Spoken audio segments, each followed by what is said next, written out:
Nós iniciamos uma série de reflexões sobre o Sermão do Monte. Semana passada focalizamos as bem-aventuranças e lemos, mas não entramos em detalhes com aquilo que o texto bíblico nos apresenta na sequência, quando a Bíblia fala sal da terra e luz do mundo, em Mateus 5. E tem uma coisa meio estranha que você vai ver aí, né? Que diz que boas obras, mas não de cobras. Então vamos ver o que significa isso, que história é essa, o que aconteceu, alguém abriu o Butantan e tem alguma coisa estranha aqui, vamos ver o que podemos entender daquilo que o texto mais significativo, daquilo que Jesus fala, o que isso pode trazer de orientação para a nossa vida. Nós lemos Mateus 5, a partir do verso 13, o texto que diz o seguinte: vocês são o sal da terra, mas se o sal perder o seu sabor, como restaurá-lo? Não servirá para nada, exceto para ser jogado fora e pisado pelos homens. Quando nós lemos uma frase como essa, na verdade, essa frase parece um tanto quanto estranha. Por quê? Porque primeiro que na nossa experiência comum, a gente sabe que o sal não perde sabor. Sal é feito de cloreto de sódio, você pode guardar na sua casa lá por 5 anos e tirar de lá, ele vai continuar sendo sal. Então, que história é essa que Jesus, quando vai falar de coisas pertinentes ao reino de Deus e a sequência das bem-aventuranças, por que ele diz isso? Na verdade, a gente sabe que o sal nos dias de Jesus era, principalmente na região da Judéia e de Jerusalém, era um sal extraído do Mar Morto, que é bem pertinho. O Mar Morto, Jericó, por exemplo, está muito perto do Mar Morto, que é um lago salgado que tem 10 vezes mais sal do que um mar comum. Só que esse sal não é só cloreto de sódio, é uma mistura de muitos outros minérios e, portanto, era comum o pessoal pegar uma rocha, uma pedra, um pedaço de sal e usar, e acabava o cloreto de sódio e ficava um pedaço de pedra branca. E esse pedaço não tinha sabor. Então, na experiência deles, eles sabiam o que era isso, e Jesus, então, está falando de uma realidade que é conhecida. Agora, voltando ali, a gente vai ouvir outra coisa meio estranha, que se o sal perder o sabor, ele não tem valor nenhum. Que tipo de valor ele tem? Não serve para nada, exceto para ser jogado fora e pisado pelos homens.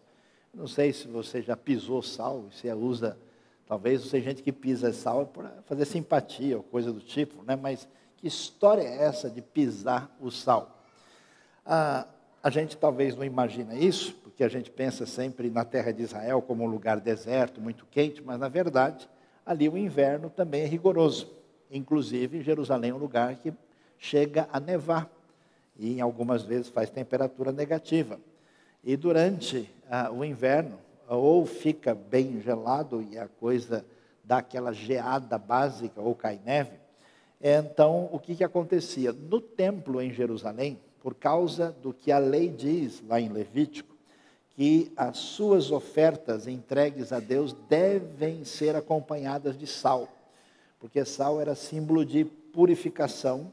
Eles traziam oferta junto com sal, então no templo tinha bastante sal. E às vezes parte desse sal não tinha mais utilidade, e envolvia inclusive o sal do Mar Morto que nós acabamos de ver. O que eles faziam então? Muitas vezes, quando o tempo não estava muito favorável, eles jogavam sal no chão para que as pessoas pisassem e andassem. Qualquer lugar onde tem um inverno mais rigoroso, isso é comum, né? Onde a neve cai, o pessoal imediatamente, para diminuir a neve, para evitar, inclusive, o perigo da pessoa escorregar e chegar à vida eterna mais cedo do que ele tinha planejado, eles então colocavam sal ali. Por isso o texto vai falar disso, e esse cenário é interessante para a gente entender do que Jesus está falando, para poder fazer esse tipo de comparação.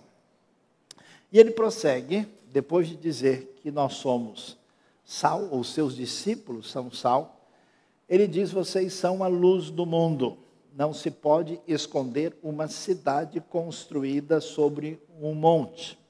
Jesus está dizendo isso à beira do mar da Galileia, no Sermão do Monte, que na verdade é uma inclinação junto à beira desse lago, que é o lago chamado Mar de Tiberíades, Lago de Tiberíades ou Kinneret.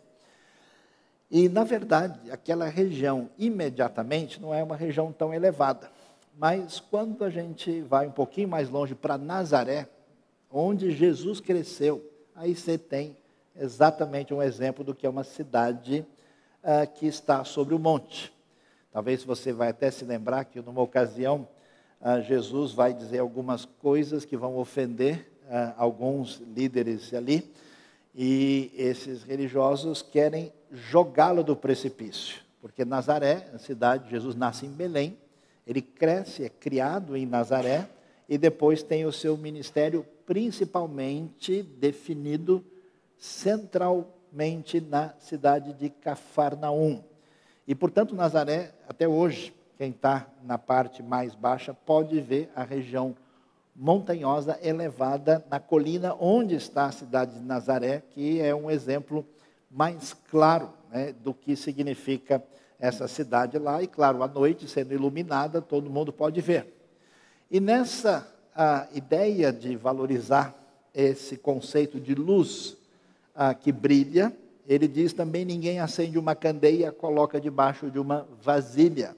Ao contrário, coloca essa candeia onde? No lugar apropriado. E assim ilumina todos que estão na casa.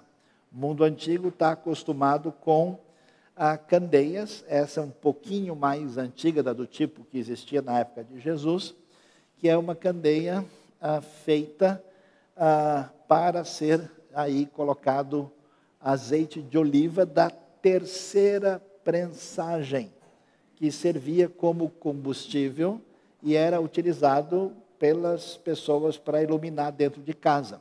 Uma casa simples e comum, uma lâmpada dessa era razoavelmente suficiente. Coloca num lugar alto, elevado, e ilumina a casa. Se a casa fosse um pouco mais chique, um pouquinho maior, mais elaborada, eles tinham até um tipo de lustre, né? Ou seja, uma lâmpada de onde saíam vários lugares aí onde era possível colocar aí 3 ou 4 espaços onde poderia se acender o fogo.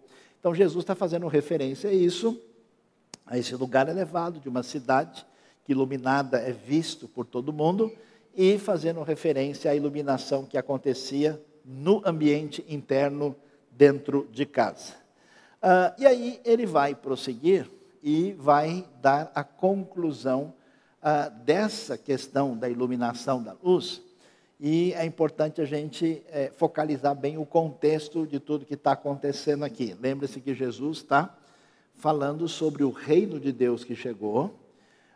Lembre-se de que ele acabou de mencionar as bem-aventuranças ou as felicidades segundo Jesus, que a ideia é a seguinte: como é que esse reino de Deus vai ser implantado, ou seja, quais são as propostas de Deus para que de fato esse mundo mude de rumo na direção certa. A ideia de todo mundo é que isso aconteceria por meio de uma revolução de ordem política ou social, e Jesus desloca o foco disso para a interioridade nossa. Mudança interna que muda as pessoas e as sintoniza na direção de Deus, da sua graça, do seu perdão, desse evangelho, que é o caminho da grande modificação que Deus faz e vai fazer. E então, nesse ambiente, ele vai estabelecer a proposta para que esses que são seus discípulos, que estão sintonizados com o que ele está dizendo, que estão nessa caminhada do reino que chegou, ele diz: assim brilhe a luz de vocês diante dos homens, para que eles vejam o que as suas boas obras e glorifiquem ao Pai de vocês que está nos céus. Vamos tentar entender o que é que acontece aqui especificamente. Observe bem que a primeira coisa que Jesus está dizendo é definir a identidade daqueles que o acompanham, que estão nessa relação de serem discípulos dele.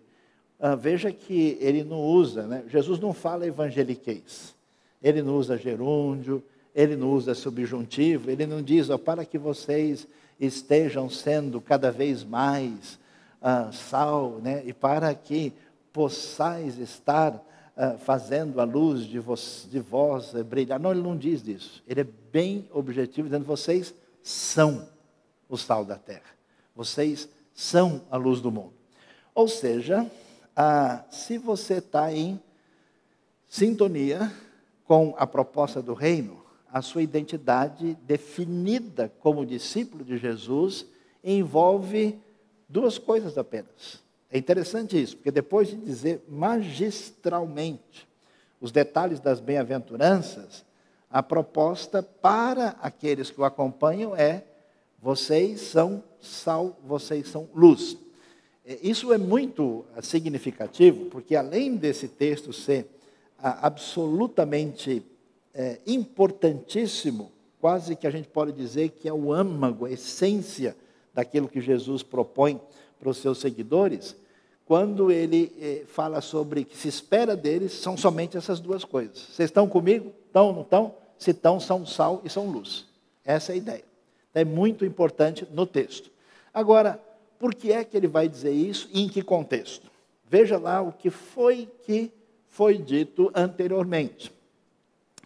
Jesus vai dizer as palavras importantes, as bem-aventuranças, que são aí tão importantes quanto os 10 mandamentos. Lembre-se, né? Nós temos Moisés, temos Jesus, Monte Sinai, o monte do sermão que é pregado agora, e tínhamos a expressão dos 10 mandamentos lá atrás, e agora as 8 bem-aventuranças aparecem aqui. Só quando ele termina as bem-aventuranças, a coisa não termina muito interessante. Porque ele vai dizer o seguinte: olha, fiquem sabendo que felizes, bem-sucedidos, bem-aventurados serão vocês quando vocês forem perseguidos por causa da justiça. Então, o que ele vai dizer? Que a relação dos seus discípulos, que estão em sintonia com a sua graça, com a sua mensagem, vai ser uma relação de ruptura, vai ser uma relação de conflito, vai ser uma relação que vai trazer uma intolerância e uma atitude de rejeição do que é ser discípulo de Jesus. Portanto, vocês se preparem, porque vocês não vão receber aplausos. As pessoas não vão gostar disso que vocês estão dizendo e fazendo. Vocês vão ter uma dificuldade. Então, esse texto que envolve sal e luz, envolve a resposta de que se espera desses discípulos de Jesus sobre como é que nós responderemos a essa ameaça desse mundo sem Deus à nossa volta. Quando o mundo os ameaçar, os perseguir, os maltratar, o que vocês fazem? Vão lá fazer uma guerra contra eles? Não, não é isso. Aliás, a ideia não era nada estranha nem diferente. A comunidade de Qumran, por exemplo, que estava pertinho ali da região de Jerusalém, que aguardava o fim do mundo, eles escreveram uma obra onde claramente eles dizem que eles entrariam em guerra, em conflito contra os filhos das trevas, que eles se achavam os filhos da luz. E Jesus diz: a proposta que eu apresento não é de escapismo, não é de alienação e nem é belicosa. É um outro tipo de postura que envolve o quê? Ser sal e ser luz. E a pergunta que se levanta é: e o que Jesus está dizendo? É alguma grande novidade? Ele vai dizer não. Esse negócio de estar em sintonia com Deus e a sua vontade é algo que a gente já tem lá desde o tempo dos profetas. Lembra dos profetas? Eles também não foram bem recebidos. Quando ele diz que vocês vão sofrer perseguição, ele diz: olha, foi assim que aconteceu com os profetas que viveram antes de vocês. Porque no passado, também as instituições religiosas se corromperam. No passado, a proposta da religião meramente formal e externa também significou um distanciamento daquilo que Deus desejava, e toda vez que um indivíduo que era tirado de uma situação inesperada, incomodado por Deus, se levantava, como Isaías, como Jeremias, como Amós, e trazia a palavra divina, ele era mal recebido, mal compreendido, e boa parte deles, inclusive, sofreu muito fisicamente, até tortura e até mesmo ameaça de morte.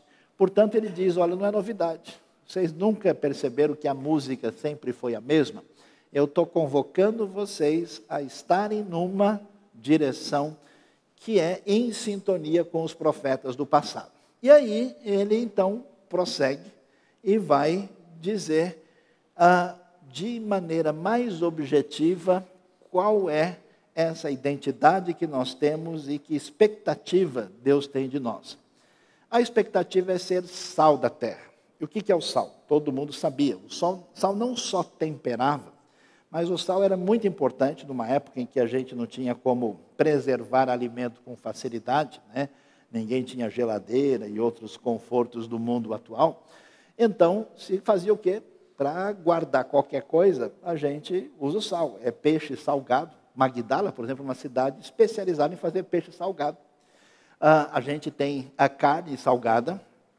A gente tem o sal muito utilizado, porque o sal impedia, né, o apodrecimento, ele preservava os alimentos. Por isso, a ideia de ser sal da terra é uma ideia, digamos assim, negativa. Ou seja, da gente não fazer aquilo que as pessoas que não têm sintonia com a palavra divina estão fazendo. É uma proposta de resistência à corrupção. O que isso significa? Significa que, da maneira como a nossa sociedade, desde o mundo greco-romano, prossegue concentrando o poder na mão de muitas vezes pessoas perversas, com referências morais duvidosas, com concentração indevida de riquezas e de bens, com injustiça, a maneira como isso se desenvolve, o caminho da comunidade dos discípulos de Jesus é ter coragem de dizer não. Então é muito complicado quando a gente tem uma massa de pessoas religiosas que supostamente estão interessadas na Bíblia e em Jesus, que não têm um comportamento diferente dos outros que não têm qualquer relacionamento com Deus. Isso quer dizer que gente que faz negócio errado, negócio injusto, recebe por fora, mente, tem uma vida imoral, todo tipo de comportamento, quando é que isso vai parar? Quando o povo de Deus tiver coragem de dizer, não, eu não faço porque está errado. Não, eu não faço porque isso é desonesto. Mas a gente vai ganhar uma grana por fora, aí vai ser, olha, você vai tirar, vai colocar o burro na sombra depois. Você vai ser um burro sem sombra depois, o negócio não vai dar certo. Então, a postura que se espera é que essas pessoas que estão na sintonia com o que Jesus está dizendo, que eles não entrem no esquema. Só assim a gente pode ter uma cidade melhor e um país melhor. Se a gente ficar achando que isso um dia vai acontecer lá não sei aonde, com não sei quem, nunca vai começar. Então é a hora de começar na nossa vida. Por isso é necessário ter a coragem de manter a diferença. A gente sabe que é difícil, né? A gente vive num contexto social. Então a gente acaba se importando com o que as pessoas dizem a nosso respeito, pensam sobre nós. Muitas vezes, hoje em dia tem até depressão pós-Facebook, né? Nossa, eu tive poucas curtidas hoje, eu não estou sendo visto, né? Mas como assim, né? Ninguém me mandou, nem um inbox, né? Eu não existo mais, estou fora da rede virtual. Então, às vezes a gente vive nessa dependência maior, e se a gente não confrontar, se a gente não consumir, se a gente não tiver coragem de parar de consumir o lixo que está sendo colocado à disposição e entrar num esquema perverso e mau e injusto, a gente está fora dessa proposta que exige ser sal da terra. É manter a diferença e pagar o preço. Muitas vezes, você não aceitando certas coisas, vai ter problemas, você vai ser ridicularizado, você vai ser chamado de santinho, de tonto, de bobo e um monte de outras coisas mais, mas a gente precisa ter atitude, se é que a gente entende que as palavras de Jesus fazem sentido para a nossa vida e estamos em sintonia com Ele. Mas Jesus prossegue. E a sua proposta, na sequência, para aqueles que são seus discípulos, é agora um pouquinho mais, vamos dizer, desafiadora. Porque ele vai falar de luz. E luz é uma coisa diferente de sal. Sal preserva. Sal envolve essa espiritualidade negativa, que diz não para a coisa errada, que não aceita se corromper. Mas não só de espiritualidade negativa vive o bom discípulo de Jesus, que é um problema das comunidades religiosas hoje, né? A gente é muito conhecido por não fazer um monte de coisa. Eu não bebo, eu não jogo, eu não roubo, eu não mato, e grande coisa, né? Não é somente por elementos negativos que a gente é definido, mas não só você pode ser conhecido por aquilo que você é contra, mas também por aquilo que você é a favor. A postura é ativa, a postura exigida é de influência no mundo. Ou seja, como é que a gente responde ao mundo? Responde de duas formas: não aceita, não entra no esquema, não reproduz esse caminho de injustiça, maldade, pecado que está por aí, e faz uma atitude oposta, de entrar para influenciar de maneira positiva, que é exatamente ser luz. Por isso é luz do mundo. Claro que essa luz não é uma luz nossa, você não tem essa luminosidade toda. Essa luz envolve o reino chegando, a ação de Deus, que atinge a nossa vida, é uma luz refletida em nós, à medida que a gente permite que esse evangelho, que essa graça tenha espaço na nossa vida e a gente venha fazer diferença. E qual é o desafio? Qual é a única coisa que Jesus pede em relação a essa luz? É tão simples e tão fácil de entender. É não esconder. Por quê? Porque as pessoas gostam de brincar de esconde-esconde com Deus. Elas querem seguir Jesus, mas não tanto. Jesus é muito fitness, ele anda rápido, né? Se a gente for acompanhar muito, cansa. Então vamos ficar mais para trás um pouco, que facilita a nossa jornada. Então, à medida que seguir Jesus começar, de alguma maneira, me ameaçar na minha atitude egocêntrica e voltada para os meus interesses, aí eu pego mais longe. Ou seja, eu não quero compromisso suficiente. Talvez esse seja o grande problema da nossa grande sociedade dita cristã ou evangélica ou de qualquer outro nome, de um grande número de pessoas cuja relação com o reino é mínima. É assim, de vez em quando aparecer numa reunião, escutar uma palestra, de vez em quando aí ajudar uma coisa ou outra, mas sem um envolvimento que envolve a proposta do evangelho. Então ele diz, olha, não dá, se você é luz, a proposta da luz é ativa. A proposta da luz, ela é de uma ação objetiva para entrar nos diversos ambientes com toda a sua luminosidade fazendo diferença. Não é possível se esconder, não é possível se omitir. E como é que é feito isso? Que tipo de expectativa se tem dessa luz de fato brilhar adequadamente?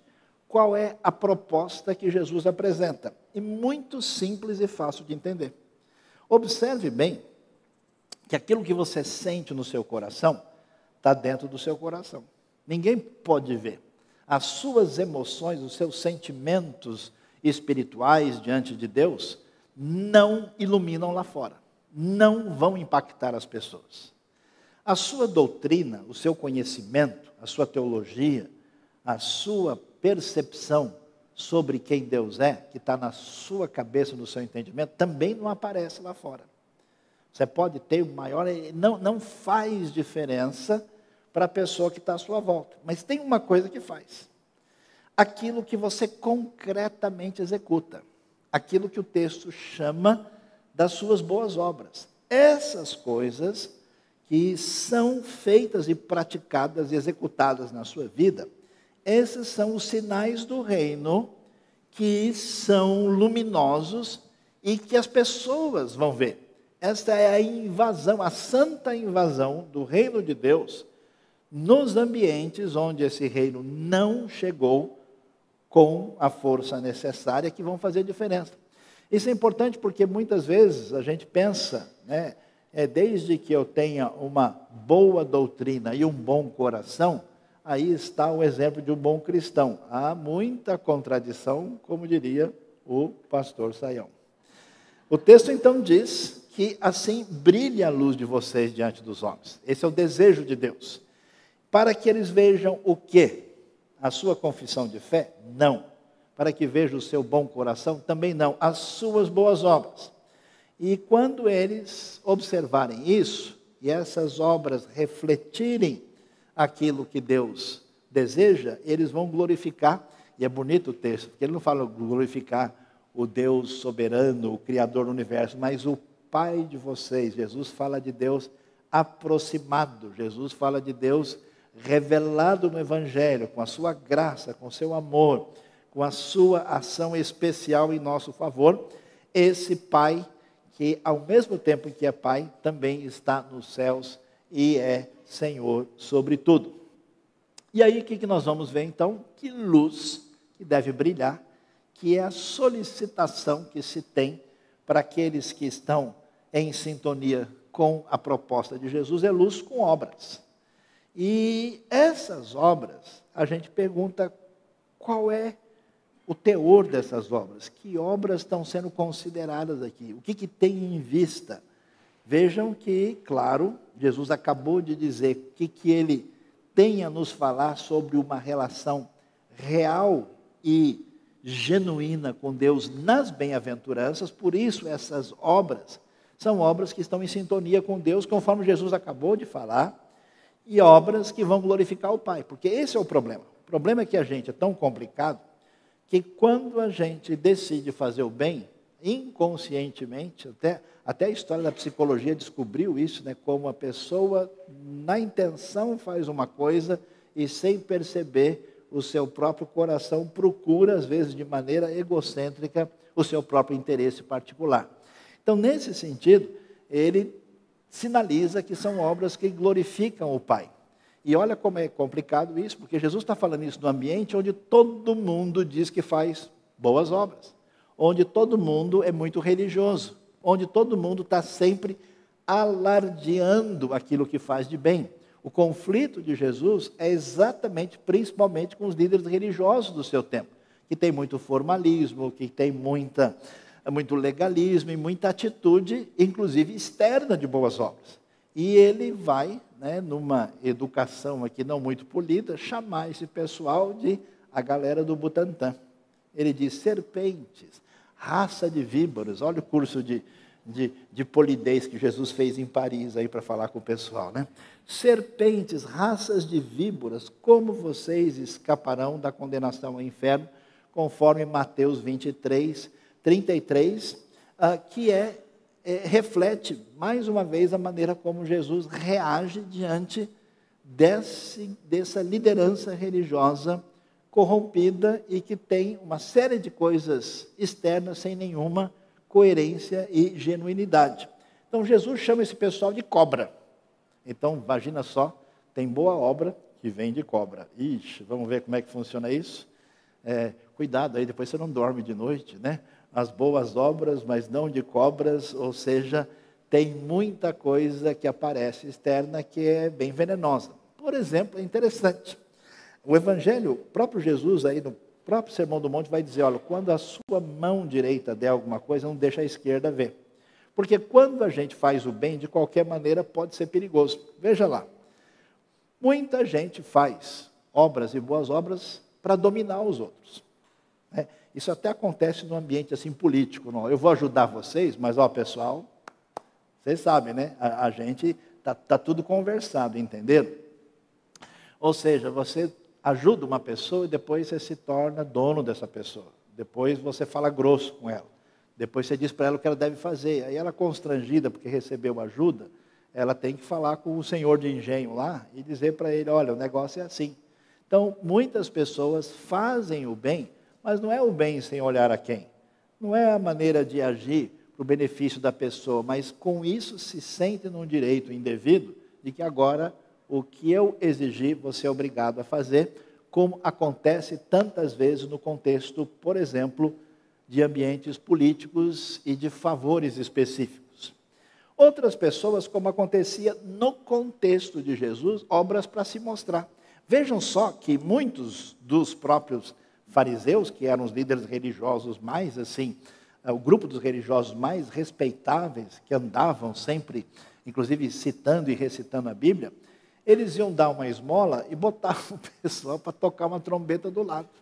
Para assim, né? Não tinha selfie, não tinha como colocar no Instagram, então o jeito era tocar a trombeta, né? Para mostrar, olha aqui, que coisa maravilhosa eu estou fazendo, olha só como isso deve ser promovido. Então, eles faziam isso de maneira pública para chamar atenção. Ou seja, a pessoa pode perceber o dividendo que ele tem para si, se ele beneficiar os outros. Não pelo amor aos outros, nem porque ele está sendo tocado por Deus, mas uma maneira dele desenvolver créditos pessoais pela suposta bondade entregue para outros. Outras pessoas também fazem obras e boas obras, mas por um mecanismo que não tem a ver com a sintonia do reino. É para aliviar a culpa. A pessoa fez uma grande bobagem, ele pisou na bola, ele lembra de uma coisa que ele fez uns anos atrás, em que a cabeça estava meio desalinhada, ele fica meio aborrecido, aí como ele está se sentindo mal, sabe de uma coisa? Hoje eu vou dar 10 mil reais lá na igreja e, agora eu estou mais calmo. Agora eu vou lá na casa onde o pessoal está precisando de ajuda, cuidando de pessoas necessitadas, e eu vou fazer um negócio. A motivação não envolve amor, a ação envolve um mecanismo complicado. Eu conheci gente que, na sua vida, há anos atrás, eu vi pessoas que faziam coisas assim porque, de fato, estavam tentando realinhar internamente o seu coração que não conseguia descansar. Outros fazem o comércio com Deus, né? A balança comercial celestial. Boas obras para pagar pecado. É mais ou menos a redição do tribunal de Osíris, do Antigo Egito. Chega lá, vou colocar o coração na balança, para ver se ele consegue, né? Aí um saldo positivo no final. Olha, eu estou com tais e tais. Mas se eu fizer isso, se eu ajudar, se eu a praticar tal coisa, quem sabe dá um saldo positivo e equilibra, aí eu saio, nem que seja aí, né, mais 5, já resolveu alguma coisa. E há pessoas que de fato fazem suas atividades religiosas de maneira não saudável, num espírito de negociação indevida, numa espécie de comércio. Foi feito um estudo interessante uns anos atrás, por um estudioso sociólogo estrangeiro, na maneira como a maioria das pessoas, atenção, de igrejas evangélicas, na realidade brasileira, se relacionava com Deus. E a conclusão é que a vasta maioria se relaciona na base de troca. Ou seja, Deus, ajuda aí, o senhor quebra o galho, vamos fazer um bem bolado, uma parceria, né? E aí a gente, o senhor dá uma limpada na área e eu mando uma ajuda para o senhor que o senhor está precisando, né? Essa ideia não é a ideia do reino. E muita gente faz bem obras para sentir-se superior ou até para achar que está indo numa direção superioridade. Às vezes é difícil você ver gente que tem uma postura assim por aquilo que faz, de conversar sobre os outros de cima para baixo.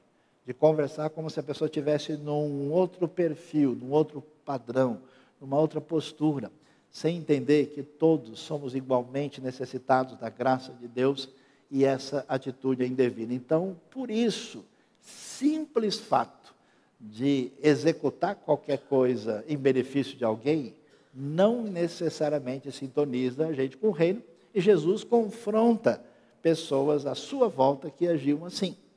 Daí, então, a gente precisa entender onde é que está o fundamento, a base dessas boas obras. A base está no próprio texto. O Jesus acabou de falar.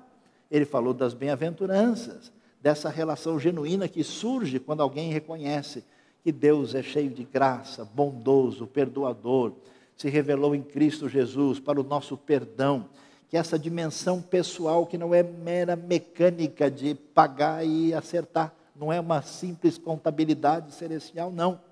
Então, as 8 bem-aventuranças, aí está um lugar que foi descoberta em Cafarnaum. Eu mostrei essa foto para você observar. Isso é onde se acredita, e com muita base e razão, que era o lugar onde estava a casa de Pedro, lá naquele centro do primeiro octógono.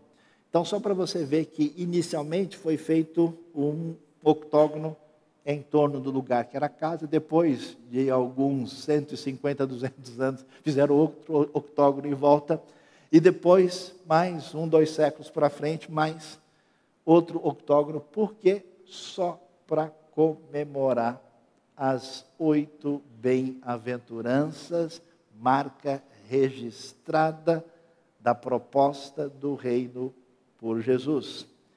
E qual é o perfil dessas obras? Está ligado com isso. Ser pobre espiritualmente, em espírito, gente que não tem nada para apresentar diante de Deus, dizendo, olha, está aqui o meu currículo, porque os outros em volta faziam isso. Gente que chega diante de Deus cabeça baixa e, como se diz, na humildade. Gente que não só sabe que é falho e que erra, mas que fica aborrecido e fica contrito com isso, por essas pessoas choram.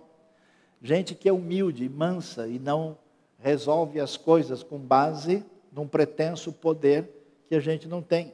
Gente que tem a vontade na direção certa, né? Porque se tem fome e sede de justiça, a gente não vai entrar nessa roubada de fazer as obras com outras intenções, porque a fome e sede é outra. Gente que trata os outros do jeito que Deus trata a gente, sem pegar pesado, sem devolver na mesma moeda, sem partir para a vingança, sem querer o mal da pessoa, sem deixar a ira, o ódio dominar. Essas pessoas são misericordiosas. Essas pessoas que têm o coração centrado onde Deus é o seu principal interesse. Ela tem um coração puro no sentido de íntegro, e no sentido de que tem o foco principal. O que realmente está em vista é isso e não outra coisa, porque senão ele vai fazer por outros motivos. Essa pessoa que, em vez de causar problema, aproxima as pessoas das pessoas e as pessoas de Deus. Ele produz paz, pacificador. E essa pessoa que não abre mão dos seus valores, mesmo quando leva desvantagem, mesmo quando é perseguido. As obras do reino que brilham, que aparecem no alto da cidade, são obras em sintonia com esse jeito que vem da graça bendita de Deus que atinge a nossa vida a partir daquilo que temos em Cristo Jesus, que estão em sintonia com isso. Aí a gente começa a entender melhor. E o que quer dizer isso? O que quer dizer isso? Quer dizer envolvimento no reino. Deixe a luz brilhar. Não apague a luz. Brilhe a sua luz. O que quer dizer isso? Ação prática. Não é só concordar com as ideias da Bíblia, como se Deus precisasse da sua assinatura para validar alguma coisa. Não é simplesmente você, de algum momento ou outro, assim, a ficar emocionado com uma palavra ou outra. Não, é ação prática que envolve essa graça. O que é graça? É amor imerecido. É dádiva, é bênção de Deus, né? Que Ele nos dá sem que a gente, porque Ele é amor, porque Ele não cobra nada, porque é esse amor imerecido que é dado a nós. Como é que a gente comunica isso?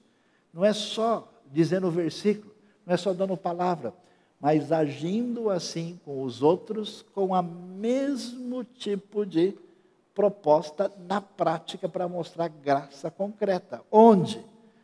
Onde a gente foi colocado para brilhar, em projetos que envolvem educação.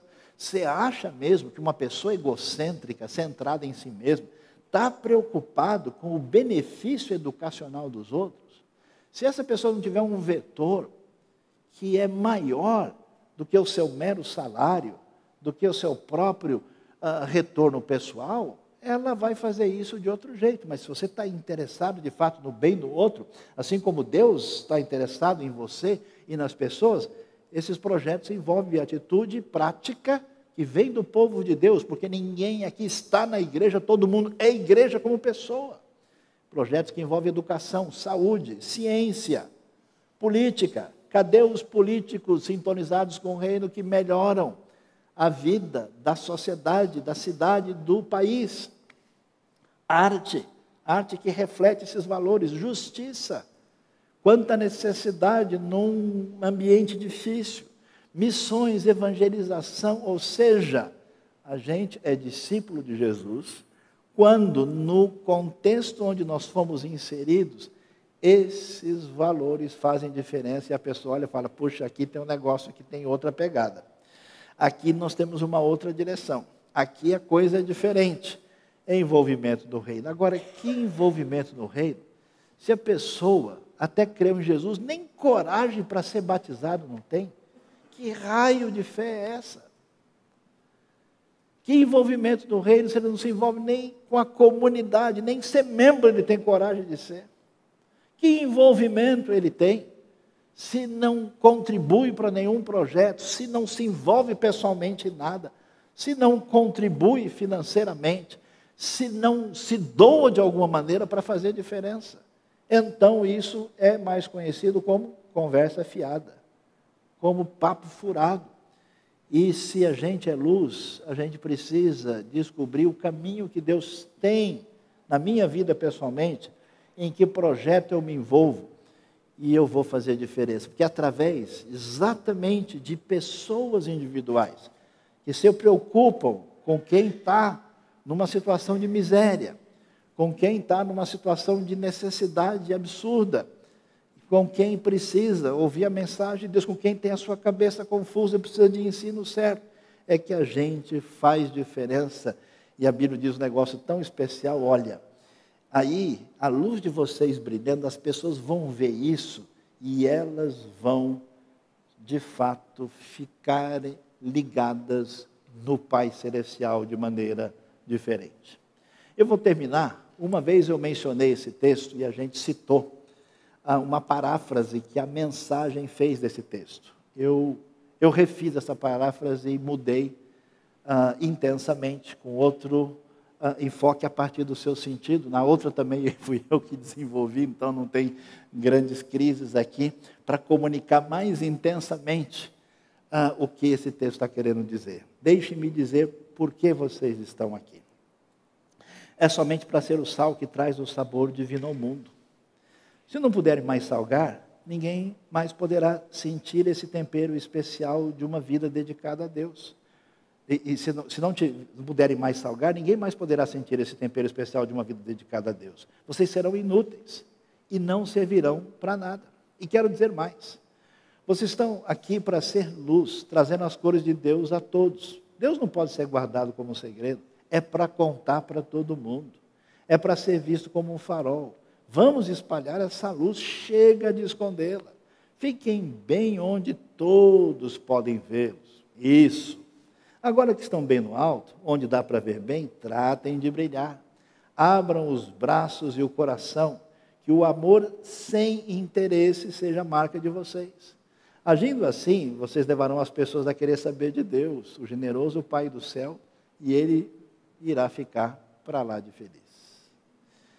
Que Deus abençoe a nossa vida e abençoe o nosso coração e a gente possa refletir nessa proposta de espiritualidade de Jesus. Porque às vezes a gente pensa que se a gente for fiel doutrinariamente, a gente está sintonizado com o reino. Isso é muito pouco, é incompleto. Se a gente tiver um coração feliz e alegre que o louva, que está tudo certo. Isso também é incompleto. É necessário a gente caminhar e tirar essa espiritualidade que a gente tem, de que a gente ficar no nosso canto e não fizer um monte de coisa errada, e ficar mais na direção do passado, que está tudo resolvido. A gente tem que ir para frente, a gente precisa construir o futuro, a gente precisa fazer diferença com essa sintonia com o reino.